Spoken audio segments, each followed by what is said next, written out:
Trail cameras are used primarily for wildlife monitoring and surveillance. They are designed to capture photos and videos of animals or humans passing by the camera's sensor. Trail cameras are often used by landowners, researchers, and wildlife enthusiasts to observe animal behavior, track animal movements, and identify potential hunting areas. They are also used for home security and surveillance, capturing footage of intruders or suspicious activity around a property. They are often equipped with motion sensors and can send alerts to the owner's phone or email when triggered. Interestingly, this landowner noticed something strange on their trail camera, saying that it appears to be a large humanoid. They submitted the footage to social media and wanted people's opinions on it.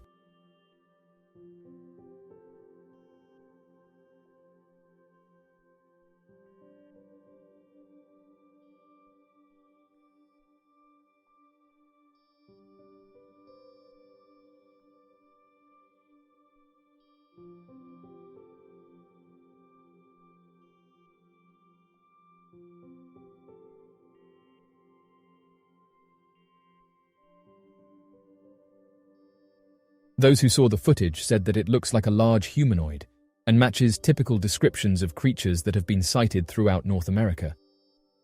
Oddly enough, more and more trail cam owners are coming forward with footage like this, saying that many of the humanoids look like large, hairy, ape-like creatures, standing between 6 to 10 feet tall and weighing between 4 to 800 pounds. Trail cam owners also report a strong, unpleasant odor in the surrounding area, with them saying that this is direct evidence to support its existence. One user said the following about the footage: "I happen to think the creature is real, and I know several hunters who've encountered these creatures in the wilderness. The hard thing is to capture one of them on camera. They're elusive, but there's plenty of them throughout the Pacific Northwest region of North America. Due to the dense forests, it's incredibly hard to see them. For example, I've had friends say that one could be standing within 10 feet of you, and because of how thick the trees are, you'd never know they were there." End quote. As of right now, there's still an ongoing debate as to what these creatures are and where they're coming from. Skeptics have said that trail cam owners are just capturing everyday wildlife, such as bears.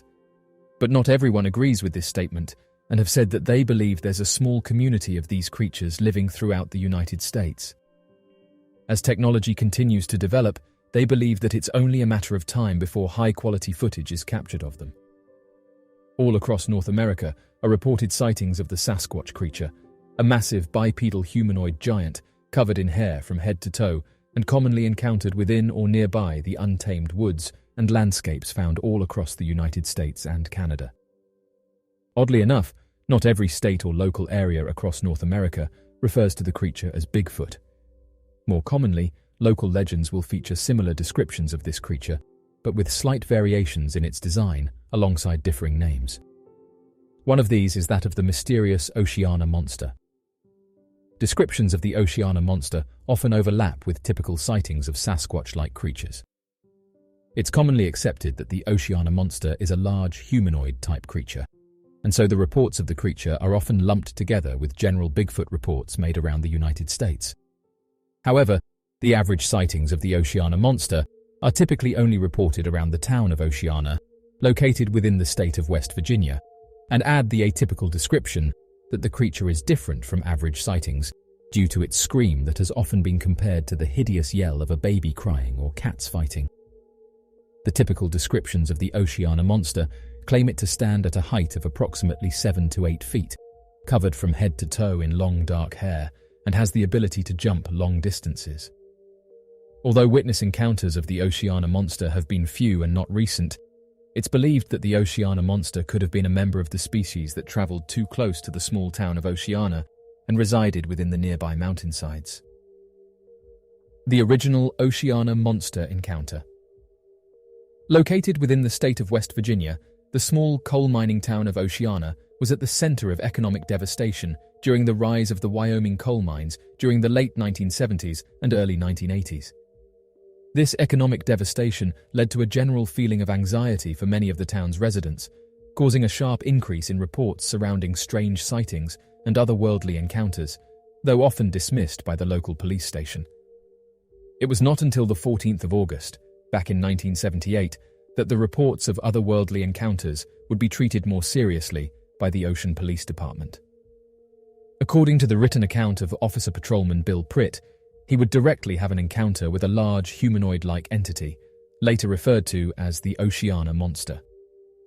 The witness report claims that while Patrolman Pritt was working between the early hours of 7 in the evening and 7 in the morning, he had received a call from the police dispatcher claiming that neighbors could hear the sound of a baby screaming in the night.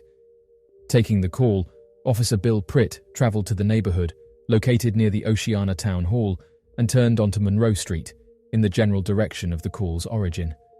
Approaching the closest home, a small mobile home located at the edge of Monroe Street, he spoke with the homeowner who claimed to have heard the sound of screaming, but that it was definitely unlike anything human, comparing it to a hideous scream that frightened him into his home.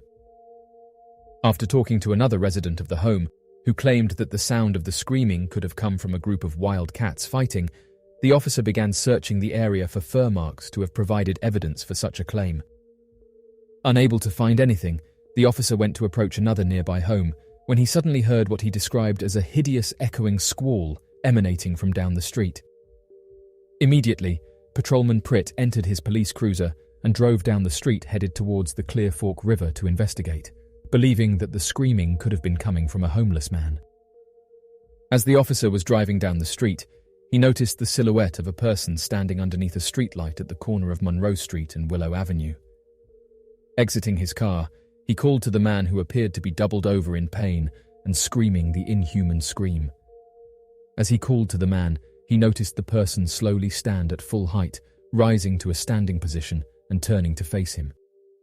It was at this moment that the patrolman realized that the man underneath the streetlight was actually an inhuman humanoid bipedal creature, covered from head to toe in dark hair and standing at a height of over 7 feet tall.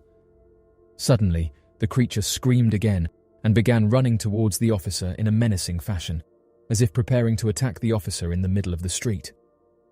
Fearing for his life, the officer pulled out his service weapon and loaded 1 round into the belly of the monster. The creature stopped abruptly, then quickly turned around and began to run away in the opposite direction of the officer without any noticeable injury of any kind, heading down Monroe Street towards the Clear Fork River. Patrolman Bill Pritt, who was now in a state of shock, ran to his vehicle and radioed to dispatch, requesting additional backup for his location on the corner next to the Johnny Aliff residence. Immediately thereafter, Officer Pritt jumped back into his police cruiser and began following the creature, relaying his position over the radio, and he pursued the creature. Spotting it once more at the bank of the river, the officer exited his vehicle and began to chase the creature on foot when he noticed that it was already standing on the opposite side of the bank. At first, the officer was confused how the creature had already crossed the river, given that he heard no splashing, and it appeared as if the creature was completely dry. On later recollection, the officer claimed that the creature must have swam the length of the river in less than 30 seconds, as it would have been impossible to have jumped across the length of the river, which totaled roughly 60 to 75 feet in width. Fearing that the creature would get away, Officer Pritt fired at the monster several more times until he unloaded his entire chamber on the creature, who appeared to be standing at the side of the riverbank, staring back at the officer. A nearby officer, Chief Raymond Walker, was the first to respond to Officer Pritt's radio to the police dispatch, requiring immediate reinforcements, though was unable to get any follow-up information on what the cause for the request for additional reinforcements was about. Beginning to fear for the worst, Chief Raymond Walker began driving 80 miles per hour to reach Officer Pritt as soon as possible. Once approaching the area of Monroe Street, Chief Raymond Walker could hear the shots from Pritt's revolver, claiming that the encounter sounded like a full-on firefight down by the riverbank. Without hesitation, Chief Raymond Walker drove up to the bank, exited his vehicle, and ran down to where Officer Pritt was standing, reportedly seeing the officer dry firing his weapon in a direction towards some brush across the riverbank. When the chief asked Pritt what was going on, the officer replied that there was a monster on the other side of the bank and to fire at it. It was at this moment that the chief claimed to have seen the brush begin to move and a large creature standing at the other side of the river. Unsure of what the creature could have been, the chief fired 4 warning shots into the air. The sound of the assault rifle sent the creature running up the mountainside and disappearing from view. Once gone, the chief led Patrolman Pritt back to his vehicle and attempted to cover up the incident to prevent people from asking too many questions. However, by 6:38 in the morning, citizens began investigating the matter on their own, looking for evidence of the creature, as some of the nearby residents had heard the screams and seen the encounter. By 7 in the morning, citizens had gathered evidence by taking photos of trampled weeds, broken branches, and a large footprint in the mud along the riverbank that was far larger and awkwardly shaped to have been a human foot, though looked unlike any other known animal in the region. Even more startling, many of the citizens claimed to hear the continued screams of the creature way off in the distance up on the nearby mountainside. Shortly after the sighting of the creature, reported by Patrolman Bill Pritt and Chief Raymond Walker, the West Virginia Department of Natural Resources soon became involved in a formal investigation into the claims of the humanoid ape-like creature residing within the nearby swamplands. However, rather than attempt to confirm the sighting of the creature, the wildlife experts were instructed to disprove the encounter as nothing more than a case of hysteria, with many of the investigators claiming that the creature was nothing more than a large bird. As the West Virginia Department of Natural Resources combed the area, they were unable to find any supporting evidence for the claim of the creature to have been a large book, with no evidence of blood or feathers anywhere surrounding the area. Following their investigation, a man by the name of James Cozort, a local citizen who had a bachelor's degree in social studies from the University of Concord, led his own personal investigation into the encounter. After traveling to the side of the riverbank, James Cozort began collecting several photographs of the scene to try to piece together the movement of the creature through the surrounding brush. Once all of his evidence had been gathered, the following night, Cozort offered to join Patrolman Pritt on a ride along throughout the area to see if the creature would return again on the following night. As they spent a 12-hour shift together, talking and handling several minor incidents, the creature failed to return. In 2012, a delegation of native Inuit elders from the Arctic traveled to NASA headquarters in Washington, D.C. to speak with officials about how the environment is impacting their communities. During the meeting, the elders shared their traditional knowledge and offered guidance on how to protect the environment and mitigate the effects of a changing planet. One of the elders, Angangak Angakorswak, a shaman from Greenland, spoke about the importance of respecting nature and the need for humans to reconnect with the Earth. He emphasized that the Earth is a living being and that all life is connected, urging NASA to consider the impact of its space exploration programs on the environment. Another elder from the Aleutian Islands spoke about the impact of melting ice on the Arctic ecosystem and the traditional subsistence way of life. He warned that if the ice continues to melt at the current rate, it could have devastating consequences for the region's people and wildlife. The elders also emphasized the importance of indigenous knowledge in addressing the challenges posed by a changing world. They urged NASA to work with indigenous communities to develop sustainable solutions and to respect their traditional ways of life. The meeting was significant because it highlighted the importance of incorporating traditional knowledge into scientific research and decision-making processes. Indigenous peoples have lived in harmony with the natural environment for thousands of years and have developed a deep understanding of the land and its resources. By integrating this knowledge into scientific research, we can gain a more holistic understanding of the natural world and develop more effective solutions to environmental challenges. The native Inuit elders' visit to NASA also served as a reminder that a changing world is a global issue that affects us all. The melting of Arctic ice, caused largely by human activity, is contributing to more frequent extreme weather events and the loss of important habitats for wildlife. By working together and incorporating diverse perspectives, we can develop effective solutions to mitigate the effects of a changing Earth and protect our planet for future generations. As of right now, the visit of the native Inuit elders from the Arctic to NASA was a significant event that emphasized the importance of incorporating traditional knowledge into scientific research and decision-making processes. Their guidance and wisdom serve as a reminder of the need to protect the environment and respect the interconnectedness of all life on Earth. NASA, as one of the leading scientific organizations in the world, is actively engaged in studying and mitigating the effects of a changing Earth. The space agency has been monitoring Earth's atmosphere, oceans and land surfaces for decades using a variety of tools, including satellites, airborne missions, and ground-based observations. NASA's Earth Science Division is dedicated to understanding the Earth as a system and the impacts of human activities on the planet's environment. One of the key ways NASA is combating these global issues is by studying greenhouse gases, such as carbon dioxide and methane, which trap heat in the Earth's atmosphere and contribute to rising temperatures. The agency's Orbiting Carbon Observatory mission, for example, is focused on measuring carbon dioxide concentrations in the atmosphere from space. This data is used to track the sources and sinks of carbon dioxide and to better understand the processes that control the Earth's carbon cycle. NASA is also involved in monitoring and studying the Earth's polar regions, which are particularly sensitive to changes around the planet. The agency's Operation Icebridge mission, for instance, is dedicated to measuring changes in the thickness and extent of Arctic and Antarctic sea ice using airborne observations. The agency's Gravity Recovery and Climate Experiment mission, on the other hand, uses twin satellites to monitor changes in ice sheets and glaciers, which contribute to sea level rise. In addition to studying the Earth's climate, NASA is also working on developing new technologies and strategies to mitigate the effects of a changing Earth.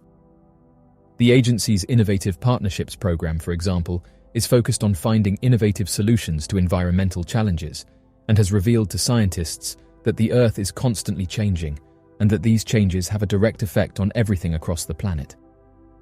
NASA is also working with industry and other partners to develop more efficient and sustainable technologies such as electric aircraft, advanced energy storage systems, and biofuels.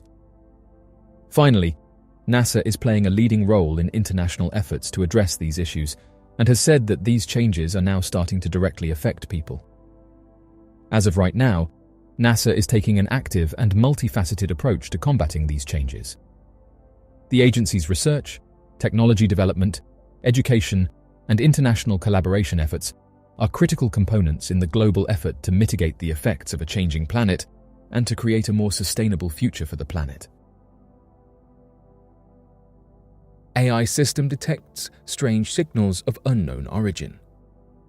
As our technology continues to evolve, so has the search for alien life, as scientists based at the University of Toronto have begun to employ the help of AI in the quest to find alternate life.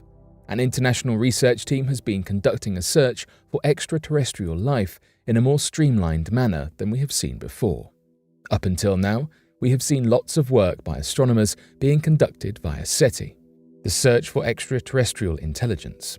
This work, which has been ongoing for upwards of a century with dedicated international research since the 1980s, has used an array of radio telescopes in order to detect what is known as a technosignature. This field of study involves the monitoring of electromagnetic radiation for signs, signals, and other similar indicators that there may be life out there on other planets. Despite this research being conducted from well-considered and ideally located facilities, there is a common issue presented in the human interaction. Often disturbances can be picked up from phones, television stations, and other challenging factors. And whilst these techniques are still employed, new techniques are being introduced too. In recent years, this research has taken a grand leap forward, as researchers based at the University of Toronto have begun to implement the use of artificial intelligence in this same vein of study to limit those same human-introduced issues. An algorithm has been designed to organize the data gathered from these telescopes, dividing the data into distinct categories, allowing for a differentiation between what is a real, genuine signal and what is interference. This process has been introduced to the AI through a method called machine learning. This is the system by which the computer system begins to develop its own intelligence. It's a complicated and arguably controversial process by which AI computer systems begin to learn how to effectively think and behave independently, in a way somewhat comparable to humans. In this context, machine learning will enable the researchers to pore through the relevant information with much greater ease, and with far quicker efficiency. This should make spotting patterns in such large data sets far simpler. Peter Ma, an undergraduate mathematics and physics student at the University of Toronto and first author of a research paper detailing this published in the Nature Astronomy academic journal, commented on the presence of interference in their observations. He explained that the difference is being able to distinguish between the radio signals from space to the uninteresting radio signals coming from down here on Earth. The team were able to effectively teach the AI to begin to sort and recognize these different signals by simulating the different varieties, showing the difference between signals that may be extraterrestrial and those that are deemed more likely to be human-generated. Prior to running these simulations, work had to go into selecting the machine learning algorithms, drawing comparisons between the precision, the statistical production of false positive rates, and then using these factors to select the aspects resulting in the most appropriate algorithm, which was eventually created by Ma. As it turns out, this new algorithm resulted in the discovery of 8 radio signals that have been deemed potential transmissions from extraterrestrial intelligence.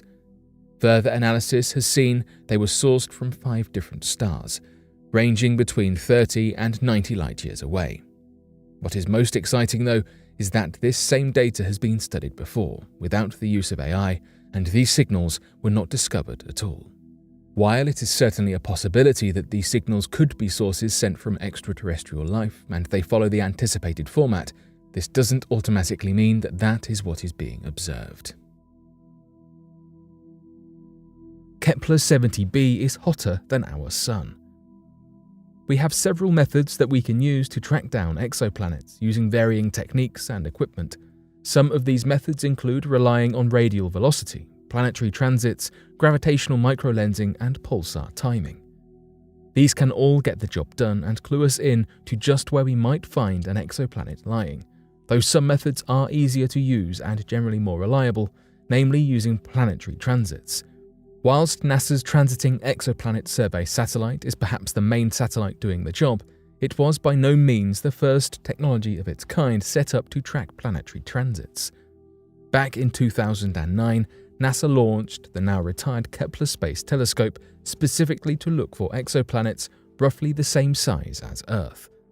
The telescope uses a photometer to assess how bright stars are.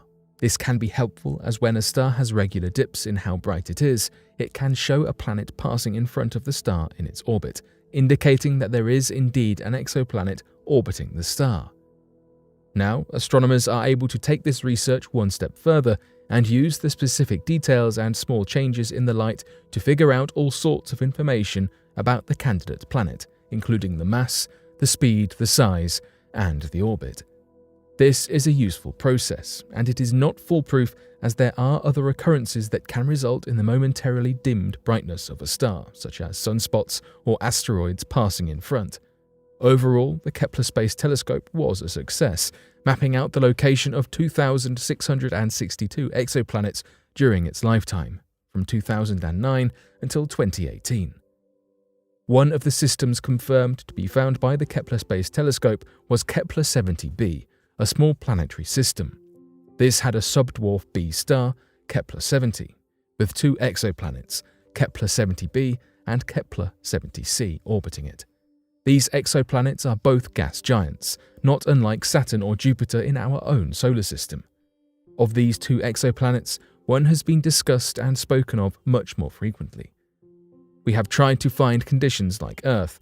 We have found some far more extreme on Kepler 70b. Let us delve into why Kepler 70b has conditions quite as extreme as it does. The answer lies in the exoplanet's past. The Kepler 70 star was once a main sequence star, albeit 18.4 million years ago, as it turned into a red giant stage of the star life cycle. The star pulled the 2 planets in, engulfing them, swallowing them. We do not know how the 2 exoplanets somehow managed to survive this experience, or whether or not they had an impact upon the star itself. What we do know, however, is that somehow, against all odds, there are 2 exoplanets that have had any sort of atmosphere they might have once had torn away and are left as 2 burning hot cores.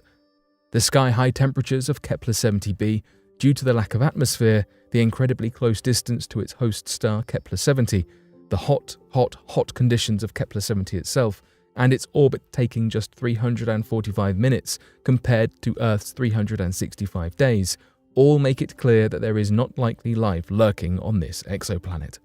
The conditions of this exoplanet are fascinating. Exoplanets might only seem interesting when they may contain life. To gain more of an insight into how the different planets and stars without our universe has formed is invaluable information. Planet HD 189733b. As we mentioned previously, there are many ways to detect exoplanets and keep an eye out for them in the universe. Kepler 70b was found using the Kepler Space Telescope and planet transiting observations. Other techniques have proved just as successful in tracking down exoplanets. Planet HD 189733b is a transiting exoplanet found in 2005. This discovery made use of real-time radial velocity measurements, which were able to highlight the Rossiter-McLaughlin effect in action. The Rossiter-McLaughlin effect refers to what happens when an object moves in front of a star, the same concept that allowed us to measure the dips in brightness on Kepler. The team also detected the exoplanet more accurately following the initial discovery using Doppler spectroscopy, often called by its much more fun name, the wobble method. This is an indirect method of observation, where astronomers look at the shifts in the star the planet is orbiting to find out more about the exoplanet itself. What is more unique about HD 189733b is its strong infrared thermal emission. This is the first exoplanet to have ever had a thermal map made of it.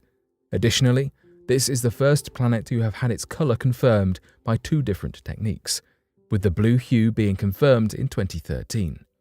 Besides becoming the subject to all these brand new techniques, HD 189733b had a lot more to it than being a guinea pig. To us here on Earth, the nice pretty blue colour looks somewhat similar to Earth, though the blue skies we know in our home are nowhere to be seen here. Winds can blow up to 7 times the speed of sound. According to NASA, if a human did somehow reach this exoplanet, the winds move with such danger and violence that they would be caught and whisked into a spiral. If you thought this was bad, wait until you hear about the rain.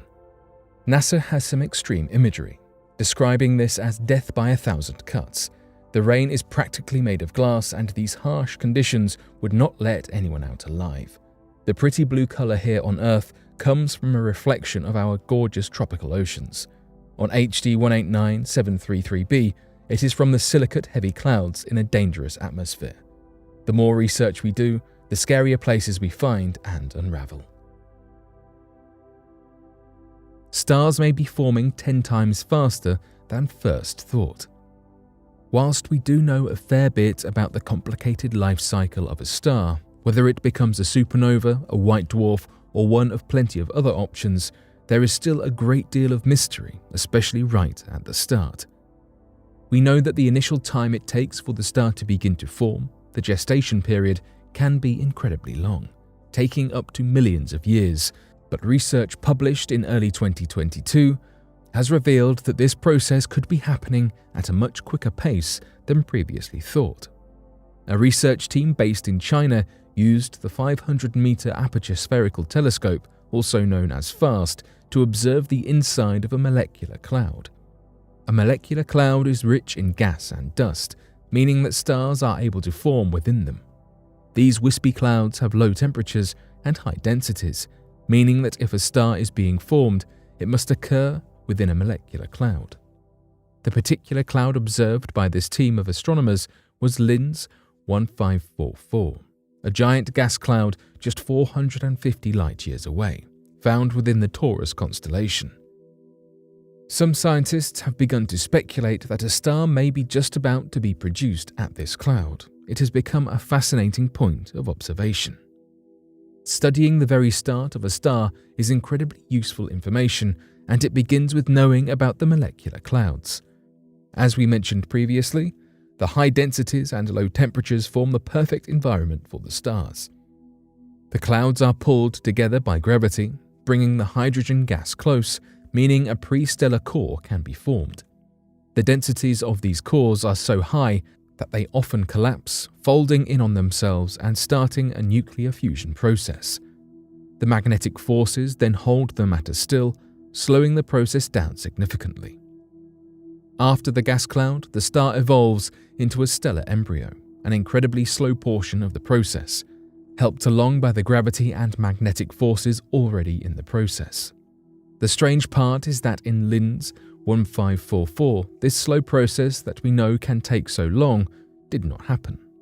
Instead, hundreds of stars were seen to be in the early stages of their formation and developing 10 times quicker than what was anticipated. Scientists have begun to speculate why, with some suggesting this difference is due to weak magnetic forces, that the magnetic field in between the densest portion of the gas cloud and the edges of the cloud was revealed to be 13 times weaker than once thought.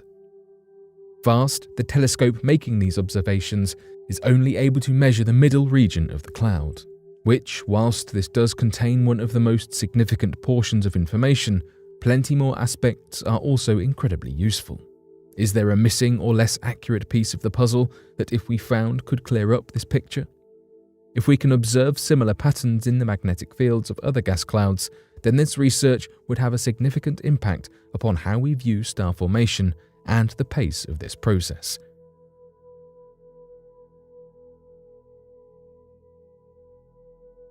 But what do you make of these recent discoveries?